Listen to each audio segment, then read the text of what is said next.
पुणी थरे स्वागत। आज आपण शुणिबे मालिकार एक बहुत चर्चित विषय। आजिर आलोचना हेउछि मालिका भविष्यतवाणी और ज्योतिष गणना उपरे।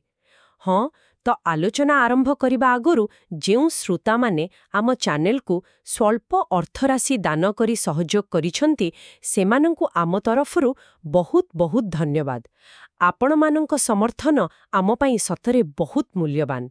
जदि आउ केही आम ओडिया पॉडकास्ट चैनल अनुरण को समर्थन करने को चाहती ताहले स्क्रीन रे जो क्यूआर कोड दिया जाइछि सेटा को स्कैन करी एक छोट परिमाणर अर्थ देई पारिबे। आपणकर एई छोट साहाय्य आमको बहुत आगु को नेबो। तेणु दयाकरी शेयर करंतु आ आम एई ओडिया चैनल को आगु को बढ़ेबारे साहाय्य करंतु। ठीक अछि, तो तेबे आज आमे कथा हेबा मालिकारे थिबा किछि मुख्य भविष्यतवाणी आ सेगुड़िक केमिति ज्योतिष शास्त्र सहित जड़ित बोली कुहा जाए। आमर चेष्टा रहिबो एई पुराण ग्रंथ भितरु मुख्य कथा आ संकेत गुड़िकु बुझिबा पई। निश्चय हाँ, आमे देखिबा केमिति मालिकारे कुहा जाइथिबा किछि कथा आजिकाली भी माने प्रासंगिक लागुछि आउ ज्योतिष गणना केमिति एई संभावना गुड़िकु सूचाउछि बोली विश्वास करा जाए। अच्छा, तबे पूरा आलोचनाटा को भल भाबे बुझिबाकु हेले आउ आगामी अध्याय विषय जानिबाकु हेले शेष जाई निश्चय शुणंतु। चलंतु ताहले आरंभ करिबा। मालिका कथा पढ़िले प्रथमे मनकु किछि आश्चर्य कला भली कथा आसे, जेमति कि भारत रे जणे महिला शासन करिबा कथा एते वर्ष आगरु। हाँ, सेटा बहुत चर्चित कथाटिए। महापुरुष अच्युतानंद दास से तो पंचसखांक मध्यरे जणे मुख्य साधक।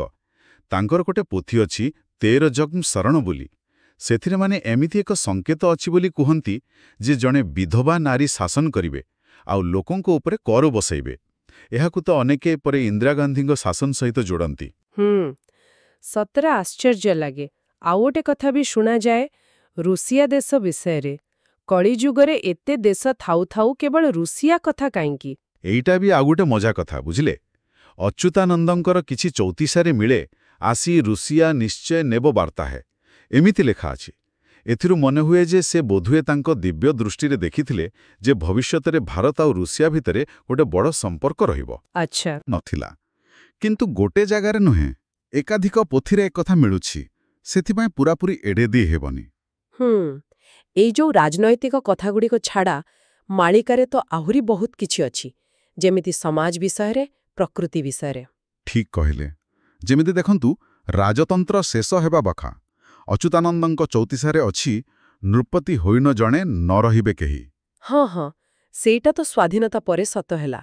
हाँ, तो सेमिति आहुरी अनेक संकेत दिया जाइछि, माने आगकु आसुथिबा विपद विषय रे। किछि बड़ बड़ विपद संकेत कौन कौन अछि? सेई जेमिति श्रीमंदिररु पत्थर खसिबा कथा बारंबार सुना जाए। हाँ, श्रीमंदिररु पत्थर खसिबाकू मालिकारे गोटे बड़ अशुभ संकेत बोली धरा जाइछि। अच्युतानंदंक रुक्मिणी गीतारे अछि जे एइटा आसुथिबा विपदर सूचना। एहा छड़ा पूर्व दिगरु समुद्र माड़ी आसिबा, संभवतः सुनामी किंबा समुद्र पतन बढ़िबा कथा। बापरे। आउ शिलावृष्टि, रक्तवृष्टि हेबा, आकाशरे लांजतारा बा धूमकेतु देखाजिबा, एमिते कि 7 दिन पूरा अंधार होई जिबा कथा भी अछि। 7 दिन अंधार ए केमती संभव? आजिकाली तो एकथा सुनिले विश्वास होउनी। मालिकारे एहाकु जुग शेष हेबार गोटे लक्षण बोली कुआ जाइछि। निर्घंट बोली गोटे पोथी अछि, सेथिरे एकथा लेखा अछि। एहारो प्रकृत अर्थ कौन सेडा तो व्याख्या करिबाकु पड़िबो। हुए तो किछि महाकाशीय घटना किंबा बहुत बेसी प्रदूषण जोगु हेबो, किंबा हुए तो एहा गोटे आध्यात्मिक अंधकारर संकेत। आउ गोटे भयंकर कथा सुना जाए सेई घुमा रोग विषय रे। एटा कोनोसी महामारी कथा जेमिति एबे कोरोना हेला? हाँ, सेमति होई पारे। जगन्नाथ दासंक भरपी चंदिकारे लेखा अछि घुमा रोग प्रकाशिब मनुष्य मानरे घरे घरे कुड़ कुड़ मरिबे अपारे। ए वर्णनारु तो सफा जना पड़ुछि जे एडा गोटे भयंकर डिया रोग जोथिरे बहुत लोक मरिबे। एबे को रोग सेटा तो कही हेबनी, किंतु महामारी आशंका कथा निश्चय कहूछि। ए सबु विपद संकेत भितरे आउ गोटे कथा अछि जे छतिया जागाटा श्रीक्षेत्र पाल्टी जिवो। एहारो कोन रहस्य? हाँ, एइटा मालिकार गोटे बहुत गुरुत्वपूर्ण भविष्यतवाणी। अच्युतानंदंक निर्घंटरे लेखा अछि लीला उदय हेबो, लीला चहटिबो ग्रह ग्रह छतियारे, ଶ୍ରୀରଙ୍ଗାଚରଣେ ସମସ୍ତେ ଖଟିବେ ଶ୍ରୀକ୍ଷେତ୍ର ହୋଇବ ଥରେ। ଏଇଟା ମାନେ ଶ୍ରୀ ଜଗନ୍ନାଥଙ୍କ ଲୀଳାକ୍ଷେତ୍ର ବଦଳିବା କଥା କହୁଛି। ଏହାକୁ ନେଇ ତ ବହୁତ ମତଭେଦ ବି ଅଛି, ସେ ବିଷୟରେ ଆମେ ଆଗକୁ କଥା ହେବା। ଆଚ୍ଛା, ଏତେ ସବୁ କଥା, ରାଜନୀତି ବଦଳିବା, ପ୍ରକୃତିର ବିପର୍ଯ୍ୟୟ, ମହାମାରୀ, ଏପରିକି ଜାଗା ବଦଳିବା, ଏସବୁ କ'ଣ ଖାଲି କଳ୍ପନା, ନା ଏହା ପଛରେ କିଛି ଜ୍ୟୋତିଷର କଥା ବି ଅଛି? ଏଇଠି କଥାଟା ଆହୁରି ମଜାଦାର ହୋଇଯାଉଛି, ବୁଝିଲେ। ମାଳିକା ଲେଖିଥିବା ସାଧକମାନେ ଖାଲି କ'ଣ ଘଟିବ ସେଇଆ କହିନାହାନ୍ତି। ସେହି ସମୟରେ ଆକାଶରେ ଗ୍ରହ ନକ୍ଷତ୍ର କେମିତି ଥିବେ ତାର ବି ସଂକେତ ଦେଇଛନ୍ତି। ସତେ? ଆଉ ଆଶ୍ଚର୍ଯ୍ୟର କଥା ହେଲା, ଏଇ ଯୋଉ ଗ୍ରହସ୍ଥିତି କଥା ସେମାନେ କହିଛନ୍ତି, ସେଗୁଡ଼ିକୁ ଜ୍ୟୋତିଷ ଶାସ୍ତ୍ରରେ ବି ବହୁତ ଅଶୁଭ ବା ଯୁଗ ବଦଳିବାରେ ସୂଚନା ଦେଉଥିବା ସ୍ଥିତି ବୋଲି କୁହାଯାଏ। ଆଚ୍ଛା, କିଛି ଉଦାହରଣ ଦେଇ ବୁଝେଇବେ କି କେମିତିକା ଗ୍ରହସ୍ଥିତି କଥା? ଯେମିତିକି ଗୋଟିଏ ମାସ ଭିତରେ ଚନ୍ଦ୍ରଗ୍ରହଣ ଆଉ ସୂର୍ଯ୍ୟପରାଗ ଦିଟା ଯାକ ପଡ଼ିବା। ଜ୍ୟୋତିଷ କହେ ଏମିତି ହେଲେ ରାଜ୍ୟରେ ଗଣ୍ଡଗୋଳ, ଯୁଦ୍ଧ ଏସବୁ ହୁଏ। ଆଉ ଗୋଟେ ବଡ଼ କଥା ହେଲା, ଶନି ଗ୍ରହ ଯେତେବେଳେ ମୀନ ରାଶିରେ ଆସିବେ, ଅଚ୍ୟୁତାନନ୍ଦଙ୍କ ରୁକ୍ମିଣୀ ଗୀତାରେ ଅଛି, ଏମିତି ହେଲେ ଭାରତରେ ଯୁଦ୍ଧ ଭଳି ପରିସ୍ଥିତି ହୋଇପାରେ। ବାପ୍ରେ! ଏହାଛଡ଼ା ଆଉ କିଛି ଏମିତି ଜ୍ୟୋତିଷ ସଂକେତ ଅଛି। ଆଉ ଗୋଟେ ହେଲା 13 ଦିନିଆ ପକ୍ଷ ପଡ଼ିବା। ସାଧାରଣତଃ ତ ପକ୍ଷ 15 ଦିନିଆ ହୁଏ, ହଁ। କିନ୍ତୁ ଯେତେବେଳେ ତିଥି କ୍ଷୟ ହୋଇ ପକ୍ଷ 13 ଦିନିଆ ହୋଇଯାଏ, ସେଇଟାକୁ ବହୁତ ଅଶୁଭ ମାନନ୍ତି। ବହୁତ ମାଳିକାରେ ଏହାକୁ ଘୋର କଳିର ସଂକେତ ବୋଲି କୁହାଯାଇଛି। ସେମିତି ଜଳ ରାଶିରେ, ମାନେ କର୍କଟ, ବିଛା, ମୀନ, ଏଇ ରାଶିରେ 5ଟା, 6ଟା କି 7ଟା ଗ୍ରହ ଏକାଠି ହୋଇଯିବା, ଯାହାକୁ ଗ୍ରହଜ୍ୟୋତି କହନ୍ତି। ସେମିତି ହେଲେ ବି ରାଷ୍ଟ୍ରଭନ୍ଦ୍ର, ବହୁତ ଧନଜୀବନ ହାନି ଆଉ ପ୍ରଳୟ ହୁଏରେ ବୋଲି ଜ୍ୟୋତିଷ ଶାସ୍ତ୍ର କହେ। ଶୁଣାଯାଏ ଏମିତି କିଛି ଗ୍ରହସ୍ଥିତି ଏଇ କିଛି ବର୍ଷ ଭିତରେ ବି ହୋଇଥିଲା। ହଁ, କିଛି ସୂତ୍ର ଅନୁସାରେ 1960, 70 ଆଉ 80 ଦଶକରେ ଏମିତି କିଛି ସମୟ ଆସିଥିଲା ଯେତେବେଳେ ଏମିତି ଅନେକ ଅଶୁଭ ଗ୍ରହସ୍ଥିତି ଏକା ସାଙ୍ଗରେ ଦେଖାଦେଇଥିଲା। ଯେମିତି 1967ରେ ମୀନରେ ଶନି, 1982ରେ 13 ଦିନିଆ ପକ୍ଷ, ଗ୍ରହଜ୍ୟୋତି, 1980ରେ ପୁରା ସୂର୍ଯ୍ୟପରାଗ, ଏମିତି ବହୁତ କିଛି। ଜ୍ୟୋତିଷ ଜାଣିଥିବା ଲୋକମାନେ କହନ୍ତି, ଏମିତି ଦୁର୍ଲଭ ଗ୍ରହସ୍ଥିତି ଯେବେ ହୁଏ, ପୃଥିବୀରେ ବଡ଼ ଧରଣର ପରିବର୍ତ୍ତନ, ବିପଦ ଆଉ ଧ୍ୱଂସର ସଂକେତ ମିଳେ। ବାପ୍ରେ! ଏସବୁ ଶୁଣିକେ ଲାଗୁଛି ଯେମିତି ମାଳିକା ଖାଲି ଭବିଷ୍ୟତର ଖରାପ ଚିତ୍ର ହିଁ ଦେଖାଉଛି। କଳିଯୁଗର ଏଇ ଯୋଉ ନକାରାତ୍ମକତା, ସେ ବିଷୟରେ ଆଉ କ'ଣ କୁହାଯାଇଛି? ଅଚ୍ୟୁତାନନ୍ଦ କଳିଯୁଗରେ 30 ଜଣ ପାରିଷଦ ବା ସାଙ୍ଗଙ୍କ କଥା କହିଛନ୍ତି। ଏମାନେ ହେଲେ ମଣିଷ ଭିତରେ ଥିବା ଖରାପ ଗୁଣ ବା ପ୍ରବୃତ୍ତି। ଆଚ୍ଛା, କ'ଣ ସେଗୁଡ଼ିକ? ଯେମିତି ମିଛ କହିବା, ପାପ କରିବା, ହିଂସା, କପଟ, ଅନ୍ୟାୟ, ଅତ୍ୟାଚାର, ଭ୍ରଷ୍ଟାଚାର, ଅଧର୍ମ, ଆଳସ୍ୟ, କ୍ରୋଧ, ଲୋଭ, ମୋହ, ଅଜ୍ଞାନ, ଏମିତି ଅନେକ। ସେ କହିଛନ୍ତି ଯେ ଏହି ପାରିଷଦମାନଙ୍କ ପ୍ରଭାବରେ ମଣିଷ ନିଜର ଭଲମନ୍ଦ ବାରିପାରିବନି, ବିବେକ ହରେଇବ ଆଉ ନିଜ ବିନାଶ ନିଜେ ହିଁ ଡାକିବ ବି କହିଛି। କଳ୍କି ଅବତାରଙ୍କର ଲୀଳା ଆରମ୍ଭ ହେବାର କିଛି ସୂଚନା ବା ସଂକେତ ବି ପଞ୍ଚସଖା ଦେଇଛନ୍ତି। କ'ଣ ସେଇ ସଂକେତ? ଯେମିତିକି ଚନ୍ଦ୍ରରେ ଗୋଟେ ଖାସ୍ କଳଙ୍କ ବା ବିନ୍ଦୁ ଦେଖାଯିବ। ଯାଜପୁରରେ ଯେଉଁ ସପ୍ତମାତୃକା ମୂର୍ତ୍ତି ଅଛନ୍ତି, ତାଙ୍କ ଓଠରୁ ରକ୍ତ ବୋହିବ। ଆଉ ଅଚ୍ୟୁତାନନ୍ଦଙ୍କର ନେମାଳ ସମାଧି ପାଖରେ ଯେଉଁ ବରଗଛ ଅଛି, ତାର ଗୋଟେ ଡାଳ ତାଙ୍କ ଗାଦିକୁ ଛୁଇଁବ।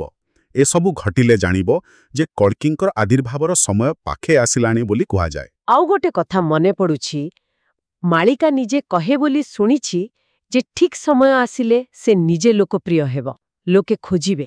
ହଁ, ଏବେ ଗୋଟେ ଅଦ୍ଭୁତ କଥା। ପଞ୍ଚସଖାଙ୍କ ପରାର୍ଦ୍ଧ ବୋଲି ଗୋଟେ ଲେଖାରେ ଅଛି, ଉଦୟ ବେଳ ଯେହୁଁ ସେ ହୋଇବ, ଗ୍ରନ୍ଥ ଠାବେ ଠାବେ ଆଦର ହେବ।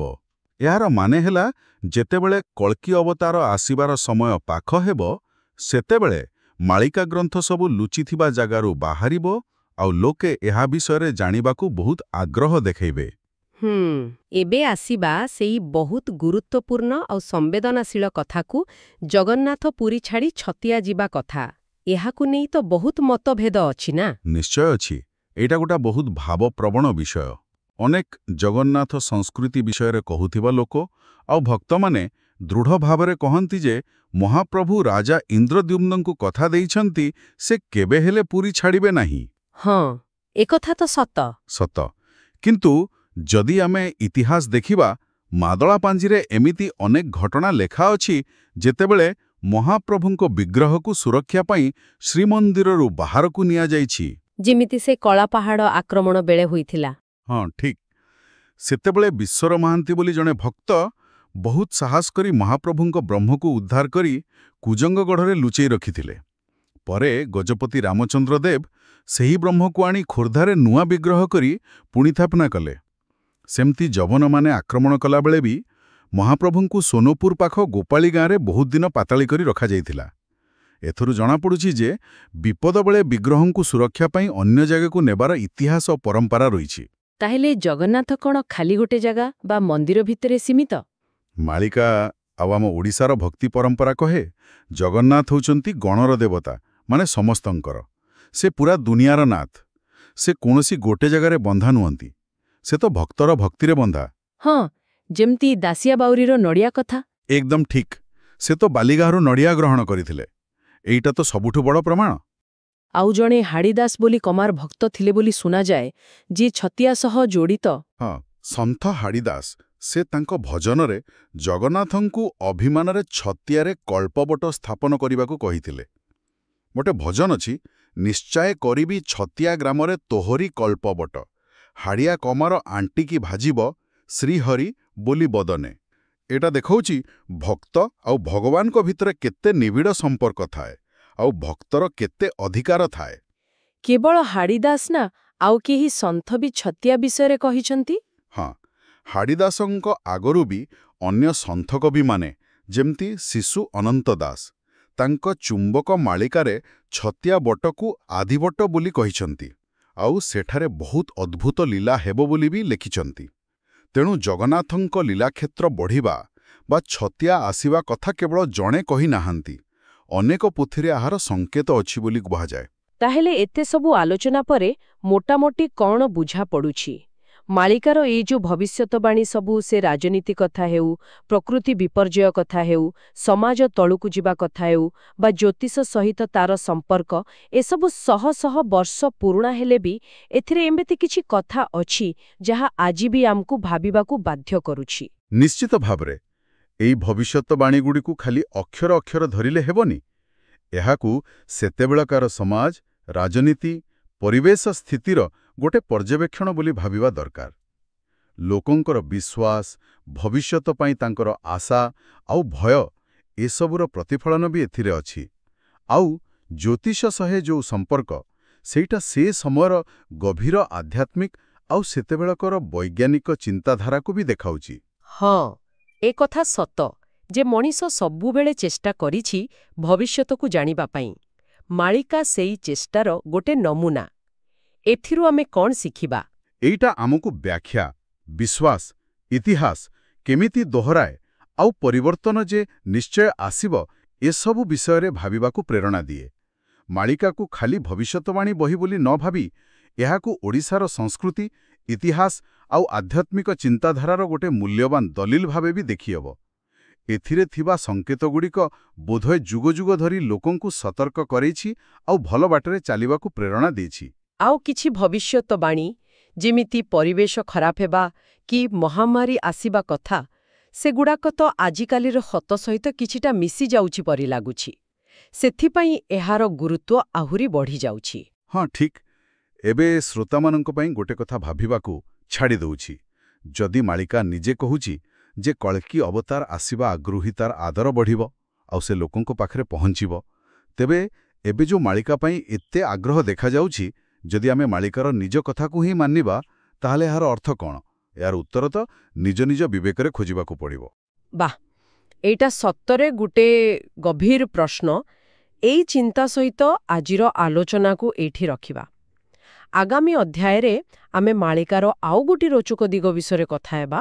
ଯୁଗ କେମିତି ବଦଳେ, ସତ୍ୟଯୁଗ କେମିତି ଆସିବ, ସେ ବିଷୟରେ ମାଳିକା କ'ଣ କହୁଛି, ନିଶ୍ଚୟ ଶୁଣିବେ।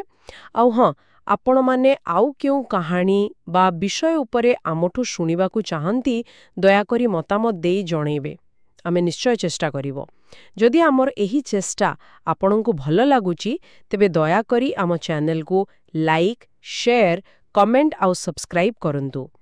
ନିଜ ସାଙ୍ଗମାନଙ୍କ ସହିତ ଶେୟାର କରି ଆମ ଏହି ଓଡ଼ିଆ ଚ୍ୟାନେଲକୁ ଆଗକୁ ବଢ଼ାଇବାରେ ସାହାଯ୍ୟ କରନ୍ତୁ। ଆଉ ନୂଆ ନୂଆ ଅଧ୍ୟାୟର ସୂଚନା ପାଇବା ପାଇଁ ସେ ଯୋଉ ବେଲ୍ ଆଇକନ୍ ଅଛି, ତାକୁ ନିଶ୍ଚୟ ଦବାନ୍ତୁ। ଆଜି ଆମ ସହିତ ଯୋଡ଼ି ହୋଇଥିବାରୁ ଆଉ ଏହି ଆଲୋଚନାକୁ ଶୁଣିଥିବାରୁ ଆପଣଙ୍କୁ ବହୁତ ବହୁତ ଧନ୍ୟବାଦ। ପୁଣି ଦେଖାହେବା ଆଗାମୀ ଅଧ୍ୟାୟରେ।